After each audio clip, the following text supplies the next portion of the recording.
এসআইআরে বাতিল ভোটাররা অন্নপূর্ণা ভান্ডার প্রকল্পের ফর্মের মধ্যে আপনাদের কি লিখতে হবে, এই মুহূর্তের আপডেটে আপনাদেরকে সেই বিষয়ে একদম জানাবো বিস্তারিতভাবে। যদি আপনারা কোনো রকম ভুল করেন তাহলে কেউ অন্নপূর্ণা ভান্ডার প্রকল্পের টাকা পাবেন না। তো বন্ধুরা অবশ্যই ভিডিওটি দেখবেন। যাদের নাম এসআইআর থেকে বাতিল পড়েছে তাদের জন্য এই ভিডিওটি খুবই গুরুত্বপূর্ণ হতে চলেছে। একটু মনোযোগ সহকারে যদি আপনারা দেখেন তাহলে কিন্তু বিস্তারিতভাবে বুঝতে পারবেন। তো বন্ধুরা এই মুহূর্তে সবথেকে গুরুত্বপূর্ণ বিষয় হলো যাদের নাম এসআইআর থেকে বাতিল হয়েছে, অর্থাৎ যে সমস্ত ভোটারের নাম এসআইআর থেকে বাতিল হয়েছে তারা কিন্তু অন্নপূর্ণা ভান্ডার প্রকল্পের টাকা পাবেন না, এমনটাই কিন্তু জানা গিয়েছিল। তবে দেখুন, সমস্ত বাদ যাওয়া ভোটারদের জন্য এই মুহূর্তে মুখ্যমন্ত্রী শুভেন্দু অধিকারীর তরফ থেকে বেশ কিছু গুরুত্বপূর্ণ ঘোষণা করা হয়েছে। যেখানে সবথেকে বেশি আলোচিত বিষয় হলো সেটা হলো যাদের নাম এসআইআর থেকে বাতিল পড়েছে এবং তারা যদি ট্রাইব্যুনালে আবেদন করে থাকে তাহলে তারা এই অন্নপূর্ণা ভান্ডার প্রকল্পের যে টাকা সেটা কিন্তু পাবে। তবে গতকালকে যে অন্নপূর্ণা ভান্ডার প্রকল্পের ফর্মটি প্রকাশিত করা হয়েছে সেই ফর্মের মধ্যে একটি বিষয় উল্লেখ করে দেওয়া হয়েছে, যাদের নাম এসআইআর থেকে বাতিল পড়েছে তাদের কি লিখতে হবে, অর্থাৎ সেই জায়গাতে তাদের কি লিখতে হবে ফর্মের মধ্যে সেটাই আপনাদেরকে জানিয়ে দেব। যদি আপনারা অফলাইন ফর্ম ফিল আপ করেন তাও আপনাদের লিখতে হবে, অনলাইনে ফর্ম ফিল আপ করলেও আপনাদের কিন্তু এই বিষয়টা লিখতে হবে। তো সেটা আপনাদেরকে জানাবো। তার আগে আমরা আরও একটি বিষয় সম্পর্কে আপনাদেরকে জানিয়ে দিই। দেখুন, এসআইআরে আপনার নাম বাতিল হয়েছে কিন্তু আপনারা অনেকেই সিএএ তে আবেদন করেছিলেন, আবেদনের রিসিপ্টটা আপনার কাছে রয়েছে, সেক্ষেত্রেও কিন্তু আপনারা এই অন্নপূর্ণা ভান্ডার প্রকল্পের টাকা পাবেন। সেখানে একটি অপশন দেওয়া হয়েছে, যারা সিএএ তে আবেদন করেছেন তাদের জন্য কিন্তু সেই অপশনটা অ্যাভেলেবেল রয়েছে। তারা কিন্তু সেই অপশনটার মধ্যে গিয়ে আপনাদের লিখতে হবে সেই জায়গাতে যে আপনারা সিএএ তে আবেদন করেছেন, অ্যাপ্লিকেশন আইডি বা কিছু রয়েছে, সেটি অবশ্যই আপনাদেরকে আমি বিস্তারিতভাবে জানিয়ে দেব। দেখুন, এই যে অন্নপূর্ণা ভান্ডার প্রকল্পের যে ফর্ম প্রকাশিত করা হয়েছে সেই ফর্মটির মধ্যে কিন্তু পরিষ্কারভাবে বলে দেওয়া হয়েছে যে যদি এই 12 যে পাতার ফর্ম রয়েছে এই 12 পাতার ফর্মের মধ্যে যদি আপনারা কোনো রকম কিছু ভুল ত্রুটি করে থাকেন তাহলে কিন্তু আপনারা এই যে অন্নপূর্ণা ভান্ডার প্রকল্পের টাকা সেটি কিন্তু পাবেন না। দেখুন, প্রথমে আমি সিএএ তে যারা আবেদন করেছেন তাদের জন্য ফর্মের মধ্যে কি লিখতে হবে সেটা আগে জানিয়ে দিই।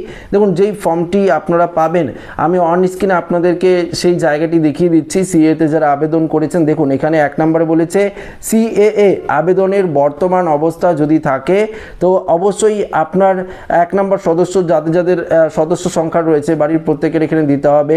প্রযোজ্য নয়, আবেদন করা হয়েছে যদি হ্যাঁ হয়ে থাকে, আপনারা যদি আবেদন করে থাকেন তাহলে হ্যাঁ, এখানে অবশ্যই আবেদনের যে নাম্বারটি সেটি দিতে হবে। ইস্যু করা হয়েছে যদি হ্যাঁ হয়ে থাকে, সার্টিফিকেট নাম্বার যদি আপনার নামে কোনো সার্টিফিকেট থাকে সিএর তাহলে সেই সার্টিফিকেট নাম্বারটি দিতে হবে। পাশাপাশি এক্ষেত্রে আপনার বাড়ির দ্বিতীয় সদস্য, তৃতীয় সদস্য, চতুর্থ সদস্য এদেরও যদি থাকে তাহলে একই প্রসেসে আপনাদের কিন্তু এই বিষয়টা ভালো করে কিন্তু ফিল আপ করতে হবে। এটা কিন্তু পরিষ্কারভাবে জানিয়ে দেওয়া হয়েছে। তো বুঝতেই পারলেন, যাদের নাম সিএএ থেকে বাতিল হয়েছে তাদের জন্য কিন্তু এই বিষয়টি খুবই গুরুত্বপূর্ণ। অর্থাৎ এই বিষয়টি যদি আপনারা ভালো করে ফিল আপ না করেন সেক্ষেত্রে কিন্তু আপনার নাম পুরোপুরিভাবে বাতিল হয়ে যাবে এই অন্নপূর্ণা ভান্ডার প্রকল্প থেকে। যদি আপনারা আগেও যদি আপনারা লক্ষ্মীর ভান্ডার প্রকল্পের টাকা পেয়ে থাকেন পরবর্তীতেও কিন্তু আপনার নাম এই অন্নপূর্ণা ভান্ডার প্রকল্পে থেকে বাতিল হয়ে যাবে যখন আপনার নামটি অ্যাপ্রুভ হবে না।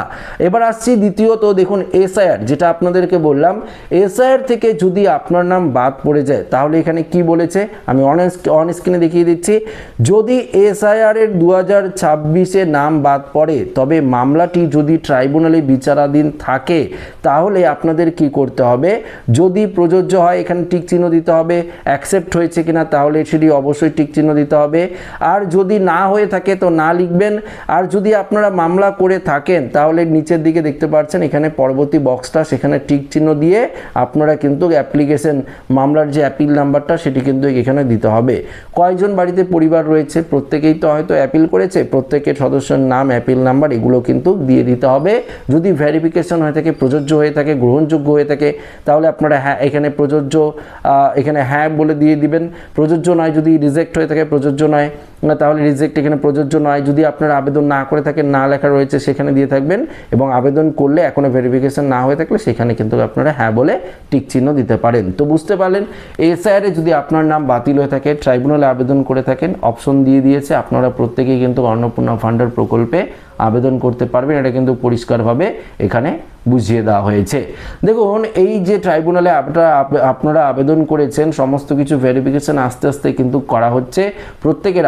আমি বারবার আপনাদেরকে বলি, আপনারা ভোটার সার্ভিস পোর্টালে গিয়ে অ্যাপ্লিকেশন ট্র্যাক করে দেখতে পারেন যে আপনার নামটি ইনক্লুড ইন ইরোলে রয়েছে কিনা। যদি থেকে থাকে তাহলে তো হয়ে গেল, কোনো সমস্যা নেই। আপনারা প্রত্যেকেই কিন্তু সমস্ত রাজ্যের সমস্ত প্রকল্পের সুবিধাগুলো পাবেন। যদি আপনার নাম রিজেক্ট হয়ে থাকে তাহলে পুনরায় আপনাকে কিন্তু 6 নম্বর ফর্ম ফিল আপ করে আবারও কিন্তু আবেদন করতে হবে ভোটার কার্ডের জন্য। এবার বুঝতেই তো পারলেন, সরকার পরিবর্তন হয়েছে, ভোটার কার্ড সবথেকে গুরুত্বপূর্ণ বিষয় হয়ে দাঁড়িয়েছে, এবং সরকার তরফ থেকে পরিষ্কার বলে দিয়েছে যদি আপনারা নাগরিকত্বের কোনো রকম বৈধ নথিপত্র না দেখাতে পারেন তাহলে এখনই আপনারা পালিয়ে যান, না হলে সরকার যদি আপনাদের ধরে বা চিহ্নিত করে তাহলে কিন্তু আপনাকে গ্রেপ্তার করে বিএসএফের হাতে তুলে দিয়ে তারপর কিন্তু আপনি যেখান থেকে এসেছেন সেখান থেকে কিন্তু পুশব্যাক করা হবে, তাড়িয়ে দেওয়া হবে। ইতিমধ্যেই হয়তো আপনারা শুনে থাকবেন বিভিন্ন সীমান্তবর্তী এলাকায় প্রচুর পরিমাণে ভিড় জমায়েত হয়েছে, প্রচুর পরিমাণে অনুপ্রবেশকারী তারা কিন্তু চলে যাওয়ার জন্য প্রস্তুত রয়েছে। বিভিন্ন বর্ডার সীমান্তবর্তী এলাকায় কিন্তু এই নজরটা আমরা দেখতে পেরেছি।